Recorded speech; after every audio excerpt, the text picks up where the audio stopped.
بسم اللہ الرحمن الرحیم۔ السلام علیکم۔ دوستو، کہتے ہیں کہ ایک شرابی تھا جس کے یہاں ہر وقت شراب کا دور رہتا تھا۔ ایک مرتبہ اس کے دوست یار اس کے پاس جمع تھے، شراب بالکل تیار تھی۔ اس شرابی نے اپنے غلام کو 4 درہم دیے کہ شراب پینے سے پہلے دوستوں کے لیے پھل اور فروٹ وغیرہ خرید کر لائے۔ وہ غلام بازار جا رہا تھا، راستے میں حضرت منصور بن عمار بصری کے پاس سے گزرا، جو کسی فقیر مسکین کے لیے لوگوں سے مانگ رہے تھے اور یہ بھی کہہ رہے تھے کہ اگر کوئی اس فقیر مسکین کو 4 درہم دے گا تو میں اس کے لیے 4 دعائیں کروں گا۔ کہتے ہیں کہ اس غلام نے وہ 4 درہم اس فقیر کو دے دیے۔ حضرت منصور بن عمار نے اس غلام سے پوچھا کہ کیا دعائیں چاہتے ہو؟ وہ کہنے لگا کہ میرا ایک آقا ہے، سردار ہے، میں غلام ہوں اور میں اس سے آزادی چاہتا ہوں۔ حضرت منصور نے اس کی دعا کر دی۔ پھر پوچھا کہ دوسری دعا کیا چاہتے ہو؟ وہ غلام کہنے لگا کہ یہ 4 درہم جو میں نے اس فقیر کو دیے ہیں ان کا بدلہ مل جائے۔ حضرت منصور نے اس کی بھی دعا کر دی۔ پھر پوچھا کہ تیسری دعا کیا چاہتے ہو؟ وہ کہنے لگا کہ حق تعالی شانہ میرے سردار کو توبہ کی توفیق دے اور اس کی توبہ قبول کر لے۔ حضرت منصور نے اس کی بھی دعا کر دی۔ حضرت منصور نے پھر پوچھا کہ چوتھی دعا کیا چاہتے ہو؟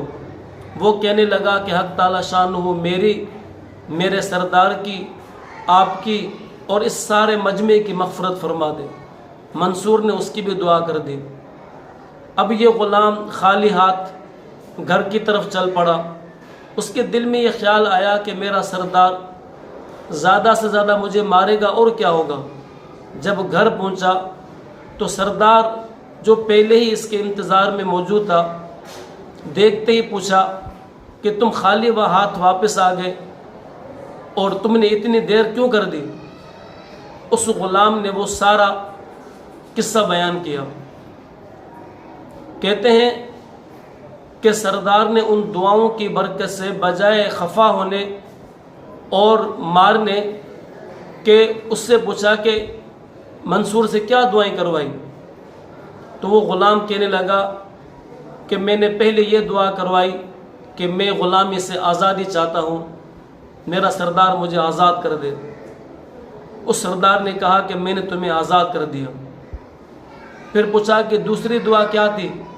وہ کہنے لگا کہ مجھے ان 4 درہموں کا بدلہ مل جائے۔ سردار نے کہا کہ میری طرف سے تمہارے لیے 4000 درہم کا نذرانہ ہے۔ سردار نے پوچھا کہ تیسری دعا کیا تھی؟ وہ غلام کہنے لگا کہ میرے سردار کو توبہ کی توفیق مل جائے اور وہ گناہوں سے توبہ کر لے۔ تو سردار نے کہا کہ میں نے اپنے سارے گناہوں سے توبہ کر لی۔ پھر پوچھا کہ چوتھی دعا کیا تھی؟ تو وہ غلام کہنے لگا کہ میری، آپ کی اور ان بزرگوں کی اور سارے مجمع کی حق تعالی شان و مغفرت فرما دے۔ تو وہ سردار کہنے لگا کہ یہ میرے اختیار میں نہیں ہے۔ دوستو، کہتے ہیں کہ وہ سردار اس رات کو جب سویا تو خواب میں دیکھا کہ کوئی کہہ رہا ہے کہ جب تو نے وہ تینوں کام کر دیے جو تیرے اختیار میں تھے تو تیرا کیا خیال ہے میں وہ کام نہیں کروں گا جو میرے اختیار میں ہے؟ پھر فرمایا کہ میں نے تیری اور تیرے غلام کی، منصور کی اور سارے مجمع کی مغفرت کر دی۔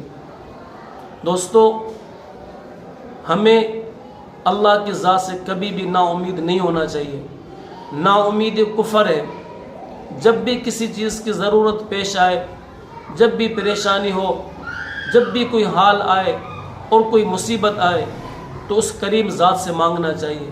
کبھی بھی یہ نہیں کہنا چاہیے کہ میں دعائیں کرتا ہوں لیکن میری کوئی دعا قبول نہیں ہوتی۔ حالانکہ انسان کی کوئی دعا رد نہیں ہوتی۔ اللہ کی ذات جب اس سے مانگا جائے تو وہ بہت زیادہ خوش ہوتا ہے۔ وہ خود قرآن پاک میں کہتا ہے ادعونی استجب لکم، مجھ سے مانگو میں تمہاری دعائیں قبول کروں گا۔ دوستو، لوگوں سے اگر مانگتے ہیں، اگر ان سے مانگا جائے تو وہ ناراض ہوتے ہیں، لیکن وہ کریم ذات ایسی ذات ہے اور ایسی سخی ذات ہے کہ اس سے نہ مانگا جائے تو وہ ناراض ہوتا ہے۔ اس لیے ہر وقت اللہ سے مانگنا چاہیے۔ امید کرتا ہوں کہ یہ آپ کو ویڈیو اچھی لگی ہوگی۔ ملتے ہیں مزید اگلی ویڈیو میں، تب تک کے لیے اجازت دیں۔